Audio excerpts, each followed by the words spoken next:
Сәлеметсіздер ме, құрметті көрермен. Өткенде Автоплей медиа студия бағдарламасында оқулық жасаймыз деген видео шығарған болатынмын. Осы видеоны сіздер менің каналымнан, міне каналым Абзал Ғылымбай деп жазсаңыздар, мынандай белгі шығады. Осы каналдан тауып алып қарауларыңызға болады. Осы видеода мен осы Автоплей бағдарламасының негізгі қызметтерімен таныстырып, онда оның кнопкалар негізгі басқару туралы кнопкалармен таныстырғанмын. Сол кезде айтқан болатынмын. Бұл кнопкаларға қазақ тілінде жазу мүмкін емес, тек қана кириллицаны ғана қолдайды деп. Соған қарап, кейбір оқырмандарымызда қазақ тілінде осы бағдарламада оқулық жасау мүлдем мүмкін емес деген жаңсақ пікір қалыптасып қалған сияқты. Маған WhatsApp пен әлеуметтік желілерде сондай пікірлер айтып жатыр. Соған байланысты осы видеоны жазуға мәжбүр болып отырмын. Бұл бағдарламаның осы өзінің стандартты кнопкаларынан басқа өзге де мүмкіншіліктері жетерлік. Сол мүмкіншіліктерді пайдаланып, біз кез келген жазуды, суретті немесе геометриялық фигураларды кнопка ретінде пайдалана аламыз. Демек, біз толықтай осы бағдарламада қазақ тілінде оқулық жасап шығара аламыз. Ол үшін не істейміз? Ең алдымен оқулықтың мынандай сызбасын жасап аламыз. Мен осындай 4 бөліктен тұратын оқулық жасадым. Бірінші үлкейтіп көрсетейін қазір. Міне бірінші бет, екінші бет, үшінші бет және төртінші бет. Бұнда дизайнын, мазмұнын барлығын өз шығармашылық ізденісіңізбен өзіңіз қарап жасап алуыңызға болады. Оған ешқандай да шектеулер қойылмайды. Мен осындай Қазақстан тарихы бойынша жасадым. Енді осы оқулықтың оқулық түрінде қалай қанын көрелік.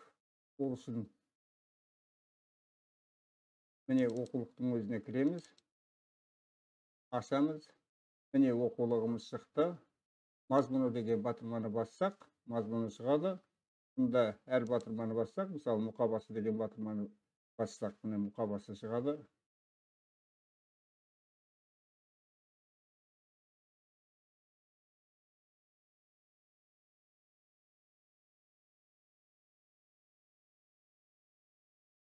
Hangi түсініктемені бассақ,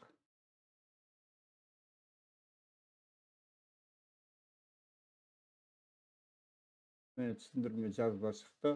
Осылайша міне барлық кнопкалар жұмыс істеп тұр. Мысалы жұмыс бағдарламалары, пән бойынша жұмыс бағдарламалары.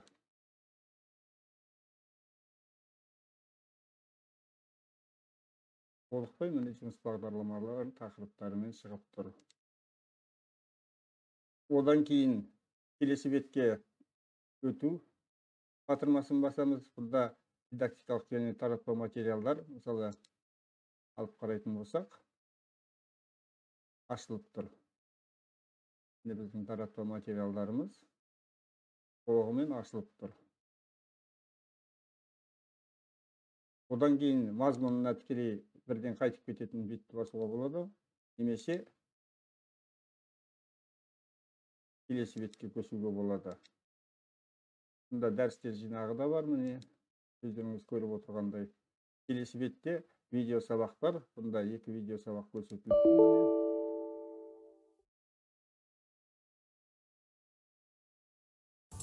Құрметті студенттер, Қазақстан тарихы пәні бойынша біздің бүгінгі өтетін тақырыбымыз қазақтардың ру-тайпалық құрылымы деп аталады. Өздеріңіз көріп отырғандай, видео сабақтарда түгелдей ашылып тұр. Құрметті студенттер, Қазақстан тарихы пәні бойынша біздің бүгінгі өтетін тақырыбымыз ертедегі көшпенділердің әлемдік тарихи үдерістер бағытына ықпалы. Көріп отырғандарыңыздар, барлық кнопкалар жұмыс істеп тұр. Мазмұнына көшсек, мазмұнына келеді, және бірінші бетке, табалық бетке көшсек, бірінші бетке шығып тұр. Енді осы оқулықты қалай жасаймыз? Бұл оқулықты жасау үшін біз Автоплей медиа студия бағдарламасына барамыз.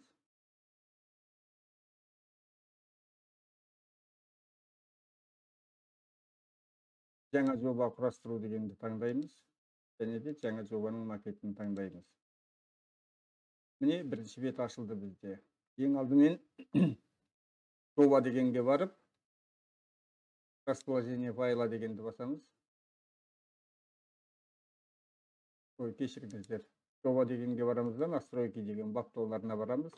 Қазақстан тарихы деп жазамыз.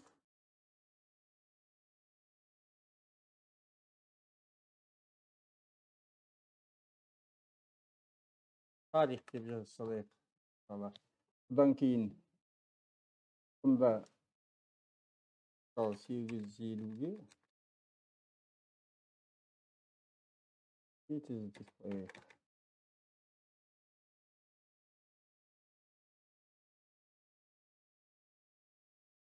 Баптауды жасадық, енді беттің өзін баптаймыз. Беттің баптауын жасау үшін орналасқан жер дегенге барамыз. Басты бет дейік.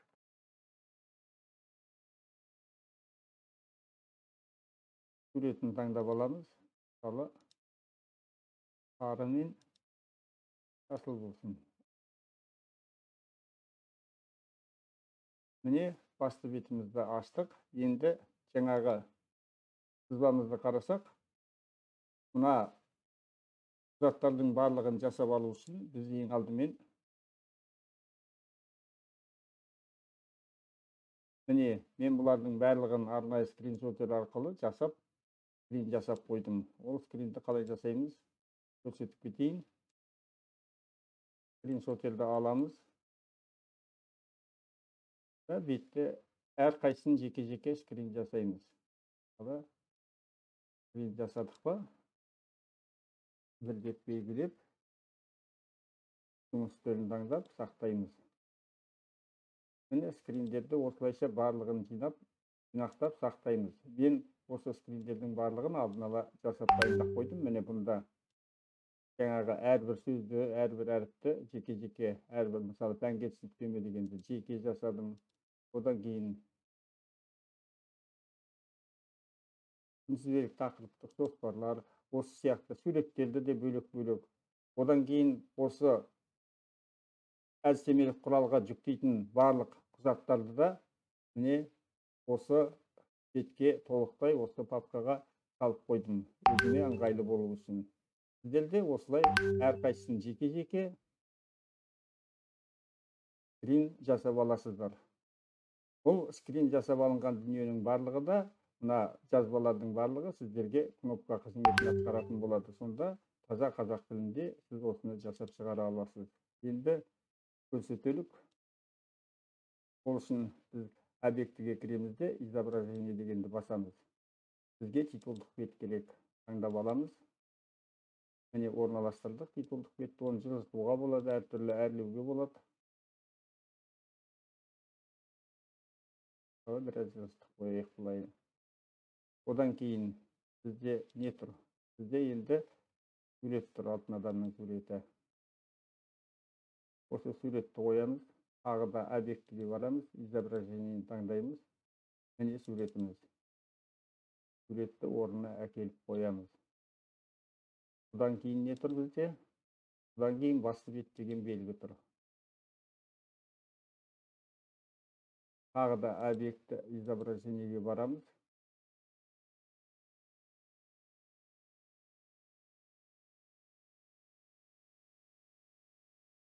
Басты бет деген осы болу керек. Яғни қоямыз әкеліп. Одан кейін бізде тұрған ою.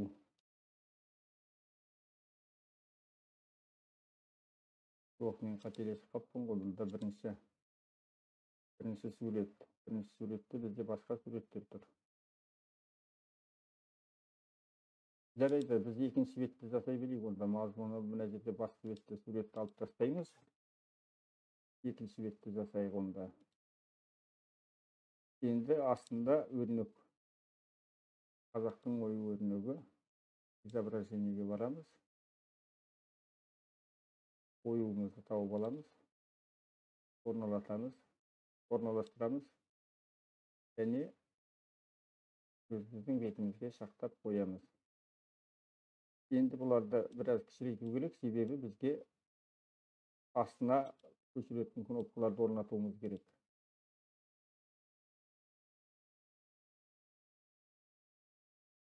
Міне енді астына көшіретін кнопкаларды қоюымыз керек біз. Сосын тағы да объект изображениеге барамыз.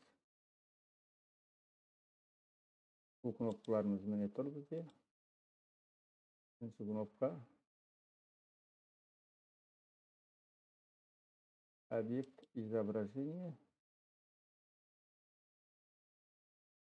Келесі кнопка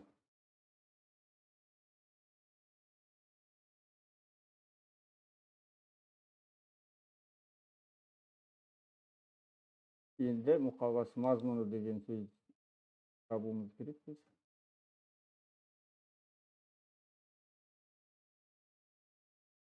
Бұл бізде нешінші болады? Бір.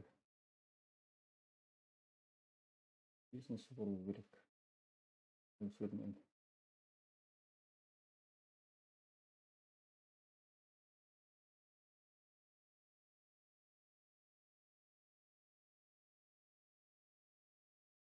Міне мазмұны. Содан кейін бізде мұқабасы кетеді. Объект изображение.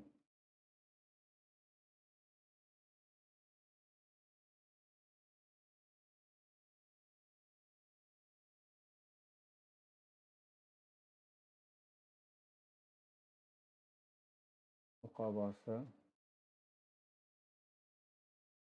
Пәнге түсініктеме келесі. Объект изображение.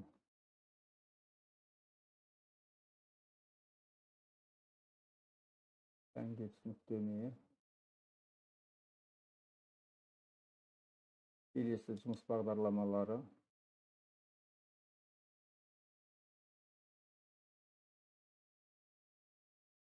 Жұмыс бағдарламалары.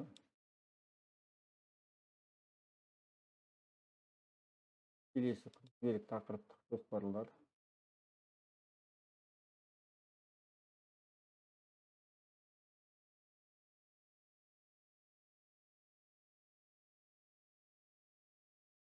Және дәрістер жинағы.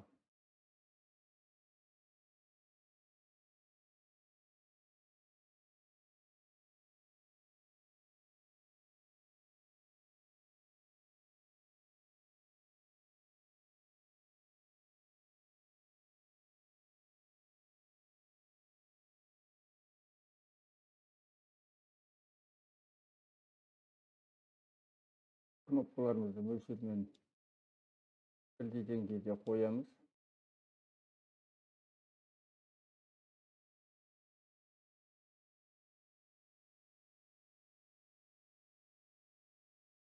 Енді осы кнопкаларға орнатамыз. Бізге мазмұны дегенге ештеңе орнатудың керегі жоқ. Бізге мұқабасынан бастаймыз. Свойство дегенге кіреміз. Быстрое действие дегенді таңдаймыз.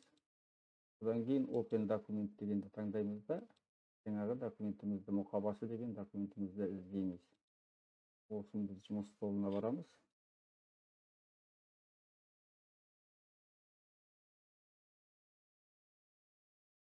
Мұқабасы дегенді таңдаймыз. Мұқабасы. Сақтаймыз. Келесі пәнге түсініктеме. Тағы да свойство, быстрое действие, Open Document. Документті таңдаймыз. Қандай документ еді? Бізде түсініктеме қойдым, иә? Пәнге түсініктеме.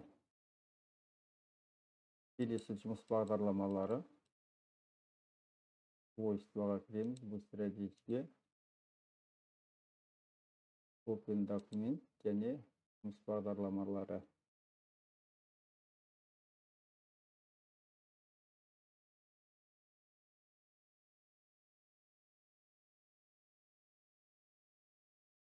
Күнтізбелік тақырыптық жоспарлар келесі. Быстрое действие, Open Document.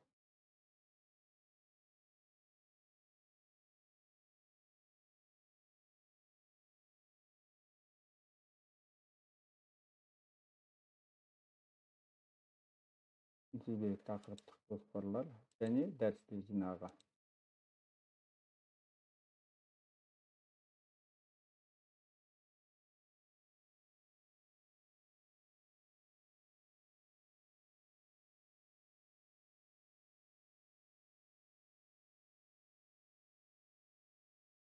Міне біз барлығын жазып шықтық. Енді мынау басты бетке қайтару керек бізді. Ол үшін біз свойствоға кіреміз. Быстрое действиеге барамыз да екінші бөлікті таңдаймыз.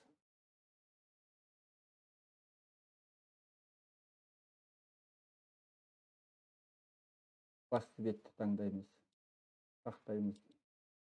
Міне басты бетке көшіретін белгіні де қойдық. Енді келесі белгілерді қоямыз. Свойствоға барамыз.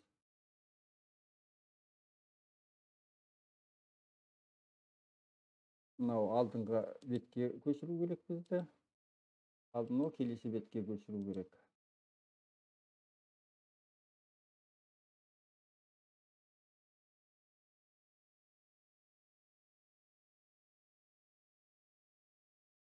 Біз алдыңғы басты бетті жасаған жоқпыз, біз екінші бетті жасадық, иә. Енді төртінші бетті жасап көрсетейін мен.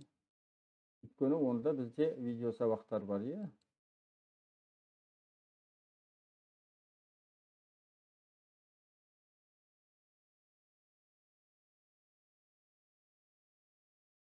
Видео сабақтарды жасау үшін дәл жаңағындай төртінші бетімізде бізде екі видео сабақ тұр, одан кейін видеоның белгісі, компьютердің белгісі және мазмұнына қайтатын бет тұр. Біз алдымен беттің өзін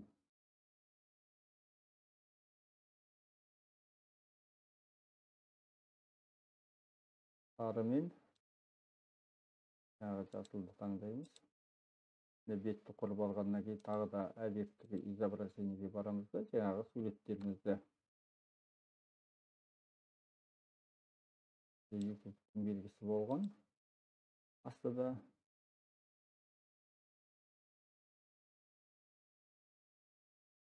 одан кейін компьютердің суреті.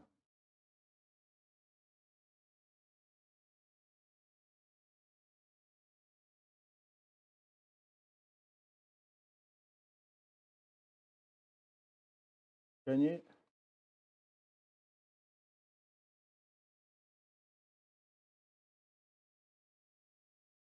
Қазақ-Ру тайпалық құрамы ертеде көшпенділердің әлемдік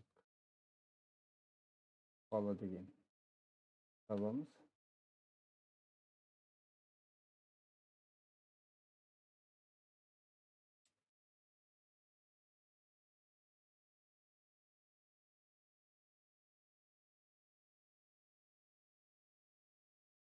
Біреуін ғана қойып көрсетейін мен. Енді осыған видеоны орналастыру үшін біз свойствоға кіреміз, быстрое действиеге барамыз. Одан кейін біз медиа, мультимедиа дегенді таңдаймыз. Себебі бізде видеомыз мультимедианың ішінде тұрады.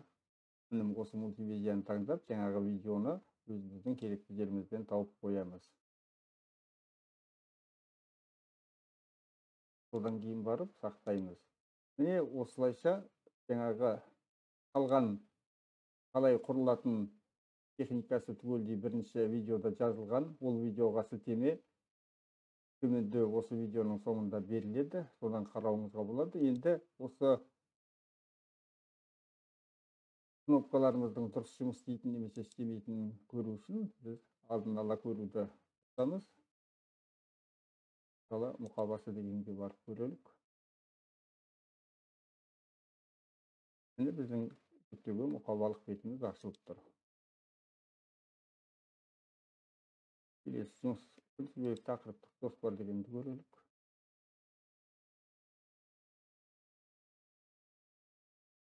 Міне күнтізбелік тақырыптық жоспарымыз ашылып тұр.